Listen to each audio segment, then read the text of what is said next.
Voilà. Aujourd'hui, je suis avec ma maman et on va raconter le jour de mon accouchement. Alors, c'est une journée assez exceptionnelle.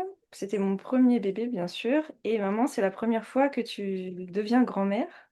Donc, qu'est-ce que ça t'a fait, on va dire, au moment où je te l'ai annoncé, surtout? Bonjour à tous. Oui, quand tu me l'as annoncé, le bébé était déjà arrivé. Tu m'as appelé au moment où tu étais un peu plus au calme. Moi, j'étais en voiture avec des amis, je m'en souviens très bien. Et en fait, je m'y attendais pas du tout parce que voilà, tu as accouché fin mai alors que le bébé il devait arriver début juin. Donc, ça a été la grande surprise et aussitôt, tu m'as même envoyé une photo pour me montrer le bébé qui était frais. Enfin bref, j'en revenais pas. C'était un moment totalement magique. De savoir que c'était un petit garçon, son prénom que voilà, je m'y attendais pas du tout. Donc, un joli prénom. Et donc, ça a été que de la joie. J'avais mes amis autour de moi. Ils étaient heureux pour nous aussi. C'était vraiment un moment magnifique. Et toi, je sentais ta voix pleine de joie. Je sentais que tu étais vraiment très, très heureuse, quoi. Donc, euh, donc c'était un moment vraiment magique que je n'oublierai jamais, comme je n'oublierai jamais quand moi-même j'ai accouché. Est-ce que tu avais peur que quelque chose se passe mal ou... Parce que bon, moi, je t'ai prévenu, finalement, le bébé était né, mais est-ce que tu te demandais si tout allait bien ou si tu pensais... C'était plus l'excitation, la joie, comment tu le ressentais? Alors, c'était vraiment l'excitation et la joie parce que, oui, effectivement, tu avais déjà accouché. Après, bon, je savais qu'au niveau gynécologique, c'était compliqué pour toi, mais ben, j'ai pas eu le temps de réfléchir à ce qui pourrait se passer puisque le bébé était déjà là, qu'il était sur toi, qu'il dormait, que tu étais entouré de ton époux. Donc, non, je n'ai pas eu le temps de réfléchir à quoi que ce soit. Après, même à la suite, j'étais tellement dans la joie que je me suis même pas posé les premiers jours de sa naissance, de savoir si ça allait bien se passer ou quoi, parce que ben, on s'appelait régulièrement. Tu m'as dit, ben voilà, maman, j'ai allaité, j'ai réussi à bien le positionner sur mon sein. C'est vraiment que du bonheur et tout. Donc, tout ce que tu me disais, ben, je le prenais dans la joie. Après, bon, forcément, quand tu me racontais aussi comment l'accouchement s'était arrivé, enfin, c'est passé, je veux dire, et puis que tu as été déchiré, t'as souffert, etc. Donc, tout ce que j'espérais, c'est que ça se passe bien au niveau gynécologique. La seule chose que je pouvais faire, c'était de te rassurer, de dire que maintenant, il fallait du temps pour te rétablir. Oui, alors si on revient à ce moment-là, donc c'était le 25 mai, c'était le lundi de Pentecôte. Moi, je m'y attendais Oui, pas parce que c'est vrai que Mickaël, lui, il allait faire les foins. Donc je m'étais dit dans ma tête, bah, ce serait bien qu'ils finissent les foins et comme ça, début juin, je m'étais mis dans la tête que ce sera début juin. Donc je m'étais mise un peu plus à patienter. Et là, au moment où j'ai plus lâché prise sur le fait que ça arrive, bah, j'avais perdu les os le matin. Et en fait, ça a été très vite parce que le temps qu'on arrive à la maternité, le col il est passé de 1 à 10. Donc le col il s'est ouvert d'un coup et j'étais sur le point d'accoucher. J'aurais pu accoucher dans la voiture. Simplement que mon périnée était resté très tendu euh, avec mes antécédents de vaginisme.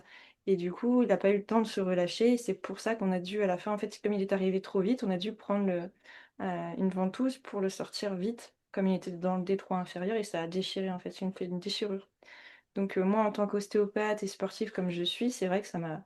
C'est le truc qui a été un peu dur pour moi à la suite. Mais en fait, il y avait tellement un bonheur absolu d'avoir mon bébé que je suis passée au-dessus. Et puis maintenant, je fais les rééducations kiné et puis ça se passe très bien. Mais c'est vrai que ça a été au début un accouchement, bah, c'était quand même intense parce que moi j'ai accouché sans péridurale. J'ai été recousue sans anesthésie. J'ai vraiment fait tout pour, voilà, pour, faire sans hormones et tout ça. J'ai pas eu d'injection d'ocytocine, tout s'est fait naturellement. L'allaitement s'est fait aussi naturellement, donc c'est vrai que sur ce côté-là, je suis très contente et le bonheur d'avoir, mon bébé et que toi, maman, tu es grand-mère. Heu, du coup, je suis restée 3 jours à la maternité. Le bébé a pris du poids tout de suite, donc je suis partie au bout de 3 jours et ce qui était bien parce que j'étais toute seule. Mon mari, bah, lui, il travaillait, donc on a pu, se rentrer à la maison au bout de 3 jours. Mais après, toi, tu es venue me voir maman, je crois, Une la semaine s après. ouais, une semaine après. Donc tu avais fait la Mm. route de Normandie encore, hein, bravo, pour venir voir ton petit-fils. Voilà. Mais la route, c'est rien du tout, hein. C'est rien du tout, la route. Ouais, super. Donc c'est vrai que toi, c'est quel est ton ressenti? Parce que tu es devenue grand-mère pour la première fois. Qu'est-ce que tu as ressenti, en émotion, des choses voilà, comment tu t'es sentie? Ben, moi, c'est vrai que mes amis me disaient toujours, tu verras quand tu seras grand-mère, mais c'est vrai, c'est totalement différent. Il se passe encore quelque chose. C'est une étape, c'est une joie. Je suis tellement heureuse d'être grand-mère et je suis tellement heureuse que tu sois mère parce que, enfin, je veux dire, c'est un beau cadeau de la vie. Enfin, c'est de la récompense de tout ce que tu as vécu de ta vie et comment tu t'es battue comme une lionne. Donc, en fait, voilà, ça s'explique même pas ce qu'on peut ressentir dans nous. On peut pas, c'est vraiment que de la joie, c'est une libération, c'est vraiment magnifique, quoi. Mmh. Et moi, alors, ça me fait rire parce que je me souviens que j'avais des amis qui me disaient, ah, ben moi, je suis pas prête d'être grand-mère, je suis encore jeune, etc. Moi, si j'avais été grand-mère à 45 ans, 50 ans ou quoi que ce soit, de toute façon, je me serais jamais posé la question sur l'âge ou quoi que ce soit, parce que ça, c'est complètement ridicule. Et donc, non, un petit être qui vient dans votre famille, qui est votre petit-fils ou votre petite-fille, c'est vraiment que du bonheur, quoi. C'est vraiment que ça. Et justement par rapport à ça, je voulais revenir un peu sur la différence entre, à ton époque, comment ça se passait l'accouchement par rapport à mon époque. Parce qu'aujourd'hui, c'est quand même très médicalisé, on est obligé de signer des choses, pour, par exemple, pas, couper le cordon ombilical, enfin pas faire on va dire une rupture du cordon, précoce, un clampage tardif par exemple, éviter une injection d'ocytocine par exemple pour l'éjection du placenta. On est obligé de signer ça aujourd'hui alors qu'à l'époque, il y avait pas tout ça. Pas autant de médicalisation on va dire, plus d'accouchements aussi à domicile, des choses comme ça. Qu'est-ce que tu vois, enfin, au moment où toi tu as accouché tu as eu 2 enfants, comment ça se passait à cette époque-là? Ben, en fait, toi, tu es né en 1992. Donc, moi, j'ai déjà ma grossesse. Au bout de 6 mois, il y a le col qui s'est ouvert. Donc, ben, j'ai été alitée, le col ouvert. Donc, c'est vrai que à chaque mouvement, enfin, je veux dire, mouvement de lune ou quoi que ce soit, je sentais des contractions. J'avais toujours un peu la peur d'accoucher un peu trop tôt. Bon, j'ai été très bien suivie, etc. Mais dès que le gynécologue m'avait dit, oui, vous pouvez rentrer chez vous, parce que maintenant le bébé, il a un poids convenable, ça va se faire. Ben, c'est vrai qu'en arrivant chez moi, au bout de 3 jours, j'ai accouché, quoi, en fait, hein. C'est vrai que ça a été très, rapide. Donc, ben, au moment, ben, puisque je suis pas allée à une préparation d'accouchement, etc., puisqu'il fallait que je reste sage, alitée. Mais en fait, quand je suis arrivée, ben, tout s'est fait naturellement. Euh, et je pense aussi que toutes les femmes qui vont devenir maman, il faut qu'elles aient confiance en la nature. Pour qu'elles aient confiance qu'on a le corps, c'est magique, qui se prépare pour l'accouchement. Alors oui, il peut y avoir des accouchements difficiles. Moi, ma maman, elle m'avait raconté que quand moi je suis née, qu'il aurait fallu une césarienne pour nous deux. Parce que j'avais le cordon ombilical autour du cou, etc. J'ai failli y passer. C'est son médecin généraliste qui l'avait accouché à l'époque. Et puis, bon, voilà, j'ai été quand même un gros bébé. J'étais violette. Enfin, voilà. Mais c'est bien que le corps médical soit autour des mamans au cas où. Aujourd'hui, il y a de la préparation. Est-ce que c'est bien ou pas bien? Parce qu'en fait, on a tous notre instinct animal quand même. Donc, du coup, moi, quand je suis arrivée pour accoucher, voilà, on m'a dit, ben, vous vous mettez sur la table et puis voilà, j'ai accouché, mais par rapport à mon ressenti et par rapport à comment je me sentais à l'aise pour dans la position, etc. Donc moi, j'étais mieux assise et je me suis vraiment allongée qu'au dernier moment. Il n'y avait pas Donc forcément de projet de naissance ou enfin un projet non, de. il y avait rien du tout. Après. Ben, juste après l'accouchement, ben voilà, tout va vite, on te pose pas la question dans combien de temps comment dire, le cordon ombilical il va être coupé, etc. Et puis moi, il y a une chose que j'ai été surprise et pourtant qui paraissait logique, c'est que le bébé, tu étais né et puis après, ben, j'ai des contractions qui sont revenues pour évacuer le placenta. Et je me demandais ce qui se passait. Puis là, ils m'ont rassuré. Ils me disent non, non, c'est normal. Enfin, voilà. Donc, je veux dire, puis j'en avais même pas parlé vraiment avec ma mère ou quoi que ce soit. En fait, on arrive et puis on voit ce qui se passe, on fait comme on peut. Et puis, on suit un peu le mouvement. Puis, ben, ça va tellement vite que qu'on n'a pas le temps de se poser de questions, hein. Tout est naturel, hein. C'est comme tout dans la vie, quand on apprend, ben, la première fois qu'on respire, la première fois qu'on mange, la première fois que voilà, que même la première fois qu'on a un rapport sexuel, etc. Enfin, je veux dire, il n'y a pas de notice. Voilà, il faut faire confiance à la nature, en fait. Donc, euh, donc voilà, quoi. Ok. Et c'est vrai que, enfin, bon, quand on dit qu'il n'y avait pas de préparation à l'accouchement, aujourd'hui, en fait, tout est très médicalisé. On nous prépare plutôt à tous les gestes médicaux, de dire, bah, là, on nous dit, bah, faut pas, est-ce que vous voulez la péridurale, des choses comme ça, mais pas vraiment à l'accouchement naturel. Et moi, c'est vrai que je voulais l'accouchement le plus physiologique possible, avec le moins d'intervention, pas d'injection d'ocytocine, pas de déclenchement, pas de péridurale. Euh, Finalement, j'ai accepté la ventouse parce que voilà, c'était trop, mon périnée était vraiment trop dur. Mais après, on peut pas savoir si j'aurais pu finalement, si on m'avait laissé plus de temps aussi, y arriver sans cette ventouse. Euh, mais après, en fait, ce qui compte, c'est surtout bah, de se dire, voilà, c'est pas de culpabiliser et de se dire, bon, bah, on est heureux maintenant avec le bébé et que tout se passe bien. Et voilà, il n'y a pas de tout ce que j'ai voulu faire à côté, je l'ai fait, j'ai continué à allaiter, tout ça, et tout s'est bien passé. Et c'est vrai que on a aussi les préjugés par rapport à la maladie, le médical, par exemple, dire ah bah peut-être ce serait mieux une injection d'ocytocine pour être sûr que le placenta se décolle bien, pour être sûr de ne pas avoir d'hémorragie. Ils nous font toujours peur, peur de l'hémorragie, de l'anémie, tout ça. Et moi, je suis restée dans ma conviction, je suis allée au-delà de la peur pour bah, rester dans ma conviction de départ.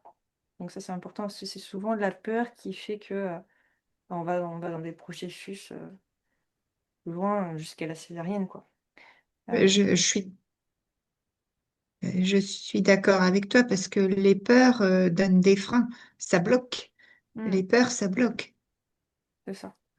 Et- Donc, non, non, mais enfin, moi, j'ai eu deux accouchements, donc c'est vrai qu'au deuxième, ben, tu sais ce qui t'attend, en gros. hmm, Donc, voilà. Mais moi, je t'ai toujours dit, tu te rappelles pendant ta grossesse, je t'ai dit, aie confiance en la nature. À chaque fois, je t'ai toujours dit ça. Nous, à notre époque aussi, ils proposaient la péridurale. Moi, je me suis même pas posé de savoir si je la voulais ou pas, parce que quand je suis arrivée à la maternité, ben, mon col, il était déjà ouvert, donc pour la péridurale, c'était trop tard. Et puis, j'ai accouché naturellement. J'ai pas eu d'épisio. J'ai pas été déchirée, rien du tout. J'ai eu beaucoup de chance pour ça.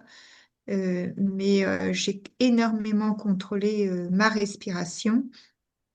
Et puis, j'ai eu de la chance d'avoir eu un très bel accouchement. Ça, je l'avoue, parce que je sais que c'est pas forcément vrai pour tout le monde.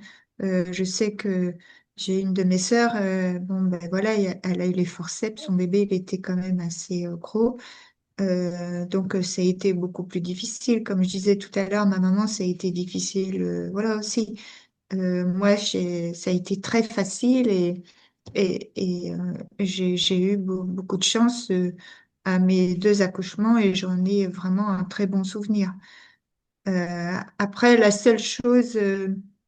que je, la seule chose que je regrette, c'est de ne pas avoir allaité. Ça, c'est voilà. Et si j'avais écouté personne au fond de mon cœur, j'avais envie. Mais pas mal de personnes autour de moi m'ont découragée, dont ton père, en me disant que ça allait me faire mal, que ça allait me donner entre guillemets comme des mammifs, là, comme pour les vaches. Enfin voilà. Donc du coup, ben, je ne l'ai pas fait parce que ben voilà, je me suis laissée faire. Mais aujourd'hui, si j'avais un bébé, je crois que je ferais tout pour l'allaiter. Donc voilà. Et puis bah, ton frère, j'avais un commerce et ça a été quand même assez chaud parce que j'ai repris le travail. Ton frère, il avait que 3 semaines. Alors là aussi, je voulais allaiter, mais le médecin m'a dit, vous n'allez pas vous faire une montée de lait juste pour 15 jours, 3 semaines. Et tout ça, c'est mon grand regret. Et aujourd'hui, je me dis, vous savez, toutes les mamans, surtout prenez le temps, pensez pas qu'au travail, à l'argent ou quoi que ce soit, prenez le temps. Prenez le temps d'être avec votre nourrisson. C'est très, très important. Oui, et quand je t'ai dit, moi, justement, que j'allais allaiter tout ça, qu'est-ce que t'en as pensé, toi? Je sais que c'était ton souhait de toujours. Donc, j'étais très heureuse. Et puis, c'est vrai par rapport à tous les problèmes de santé que tu avais eus, il y a toujours des personnes autour de moi qui disent, ah ben, bah, pourra pas allaiter ou ceci ou cela. Mais je sais que toi, Camille, je te connais. Tout ce que tu souhaites, tu réussis à l'avoir parce que tu as énormément de volonté. Et je sais que tu aurais tout fait, au moins tu aurais eu le mérite d'essayer pour allaiter et tu as réussi. Pourquoi? Parce que tu n'as pas eu peur, tu t'es informé parce que tu m'as expliqué, bah, du coup, l'allaitement, tu t'es l'initié toute seule. Donc voilà. Et en fait, je te connais, je te connais, je savais que tu allais voir un bébé à un moment dans ta vie. Je savais que si tu voulais allaiter, que tu ferais tout pour, euh, pour allaiter. Et puis, il y a un seul ami, un homme qui m'avait dit ça. J'ai dit, ben, Camille, elle va allaiter, mais elle me dit, bah, tu sais, ta fille, elle peut très bien être surprenante de ce côté-là. Donc, ce sont des amis avec qui je suis vraiment très proche. Et ça, je ne l'oublierai pas parce que, en fait, oui, c'est vrai, tu es toujours surprenante, quoi. Et là, quand il n'y a pas de tout de peur, quand on n'écoute pas les autres, quand qu'on prend vraiment confiance, bah, je pense que ça peut que fonctionner.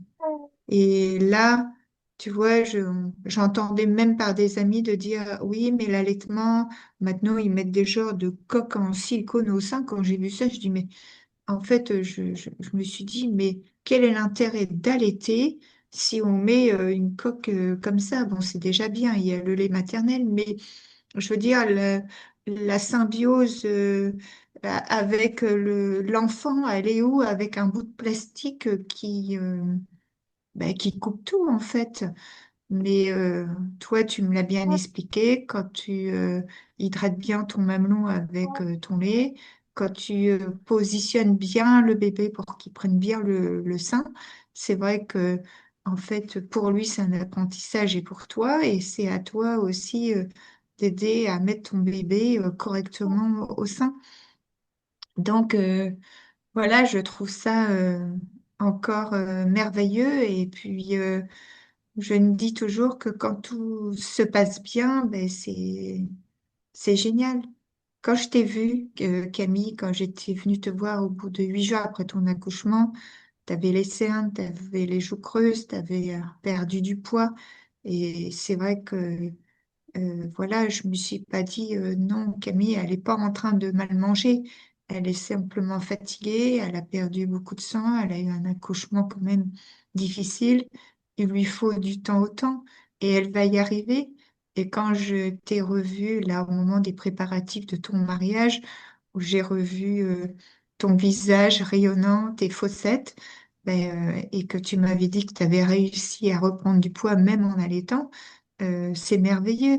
Et aujourd'hui, là, je te vois tout de suite, c'est vrai que je vois bien que tu as quand même une bonne mine. Donc, je peux être que très heureuse, en fait. Mm. Et justement, est-ce que tu m'as trouvée différente depuis que je suis maman? Oui, je te trouve différente, déjà, oui, dans ton aspect physique, mais aussi mental, moral.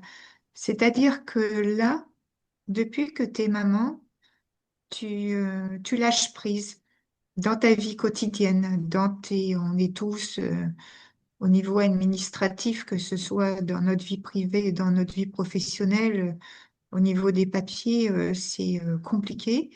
Mais là, toi, tu lâches prise, tu te prends pas la tête et puis en fait, tu rayonnes et tu prends les choses de dire une par une et tu sais que ça va se régler. Et des fois, je me dis, ben, c'est peut-être aussi les hormones de bien-être, le fait qu'elle allait. Euh, Quand je vois ton bébé, comment il est très très cool. C'est un bébé qui est calme, qui a des positions de mettre les bras en l'air, etc., qui dort paisiblement, qui sourit. Maintenant, ça y est, il fait des sourires, etc. Et c'est un bébé qui est très cool. Ton mari, ben, je le trouve cool aussi. Et toi aussi, en fait, vous êtes cool. Et donc, en fait, voilà, vous êtes parents. Ben, au départ, oui, le soir, pourquoi il pleurait un peu, etc. Bon, vous l'avez compris que c'était une décharge émotionnelle que le bébé a tous les soirs, etc. Ce qui est tout à fait normal, mais c'est pas parce que il a faim que ton lait n'est pas suffisant ou quoi que ce soit. Il prospère très très bien. Il a pris du poids, il est tonique, il a de la force. L'autre jour, tu m'as envoyé une petite photo où il levait la tête, il était sur le ventre et il levait la tête. Et vraiment, il est très tonique et tout. Et franchement, il est en très bonne santé. Et toi, j'ai l'impression que depuis ton accouchement, là, tu retrouves ta santé, mais c'est vraiment beaucoup plus flagrant, quoi, en fait. Mm. C'est-à-dire que pendant la grossesse, je mangeais déjà, on va dire, guéri de l'anorexie, mais le bébé prenait beaucoup de toutes mes forces et tout, donc le bébé a bien prospéré. Et moi, j'ai pas pris plus de poids, on va dire. Et c'est au moment de l'allaitement que là, mon corps s'est transformé en fait après l'accouchement. C'est ça qui est impressionnant. Et que j'ai eu beaucoup de lait d'ailleurs, j'étais obligée de tirer. Oui, Et puis même aussi mon regard en tant qu'ostéopathe aujourd'hui, parce que c'est vrai que même quand j'accompagne les mamans, les bébés, en ostéopathie, le fait d'avoir vécu l'accouchement, avoir un bébé, tout ça, bah, je comprends beaucoup plus les mamans, tout ce que je fais, la rééducation, enfin, au niveau de l'équilibre du bassin, la rotation embryologique des organes, le bébé. pour aider pour l'allaitement, la succion, éviter les coliques, tout ça. Donc tout ça, c'est un regard, qui augmente mon professionnalisme pour, ma reprise, au mois d'octobre. Donc pour moi, j'en sors grandie et toi, bah, maman, bah, c'est vrai que le fait qu'on ait, une relation, mère-fille et que là, tu sois aussi grand-mère, ça change encore, la donne pour la suite. Donc merci pour ton Oui, témoignage, hein.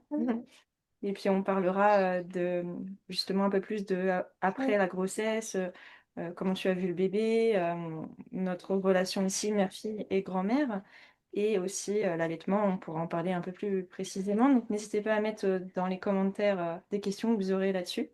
Qu'est-ce que tu as à dire maman pour, le mot de la fin?